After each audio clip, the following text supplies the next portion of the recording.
Ramayana movie Ranbir Kapoor Yash প্রত্যেকের ক্যারিয়ারের একটা এপিক সিনেমা হতে চলেছে। সেটা বাজেটের দিক থেকে হোক, কস্টিউমের দিক থেকে হোক, এবং শুটিং শিডিউলের দিক থেকে হোক, ভিএফএক্স এর দিক থেকে হোক, সমস্ত দিক থেকে এই সিনেমাটা একটা এপিক হতে চলেছে। বাজেট শোনা যাচ্ছে 600 কোটি টাকা।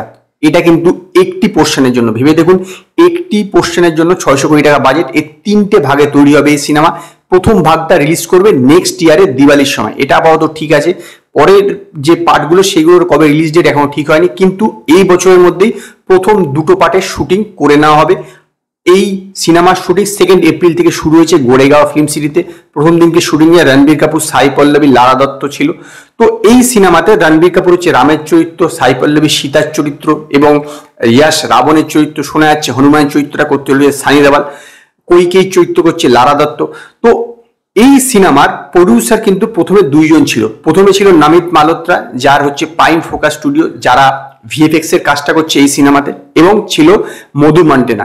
কিন্তু এই সিনেমার শুটিং শুরু হওয়ার আগেই, কিছুদিন আগেই মধু মন্টেনা এখান থেকে সরে যায়। তার কারণ তার মনে হয়েছে যে এই সিনেমায় তার যে সে বুঝতে পারছে না যে আউটপুটটা কি বেরোবে। তো শুরু থেকে এই সিনেমা একটা কন্ট্রোভার্সিয়াল ছিল এবং লোকে ভাবছিল যে হয়তো এই সিনেমা কি করে কমপ্লিট হবে, কারণ একজন প্রডিউসারের পক্ষে এত বিগ বাজেটের একটা সিনেমা যেটা ট্রায়ালজিতে হচ্ছে, সেটা কি করে কমপ্লিট করবে।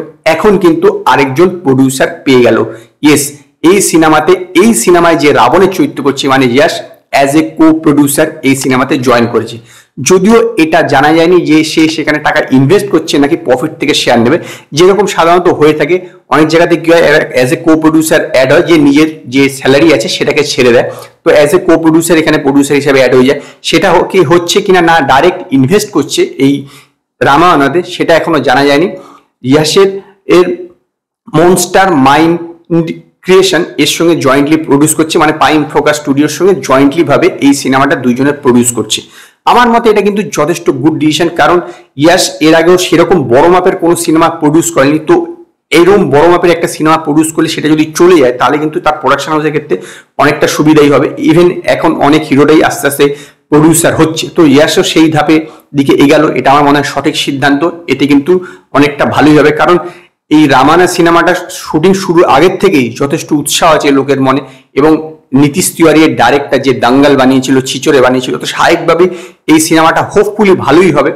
যদিও এর আগে রামায়ণ বানানো হয়েছিল রামায়ণের মতন আদিপুরুষ, তো সেইটা কিন্তু ভালো হয়নি। যদিও এটা ওমরাও অন্যরকম ভাবে প্রেজেন্ট করেছিল, শোনা যাচ্ছে নীতিশ তিওয়ারি এটাকে ডিফারেন্ট ওয়েতে প্রেজেন্ট করবে। তো এখন দেখা যাক যে আলটিমেটলি কি হয়। তবে এটা খুব ভালো খবর যে ইয়াশ রামায়ণের কো প্রডিউসার হিসেবে জয়েন করেছে।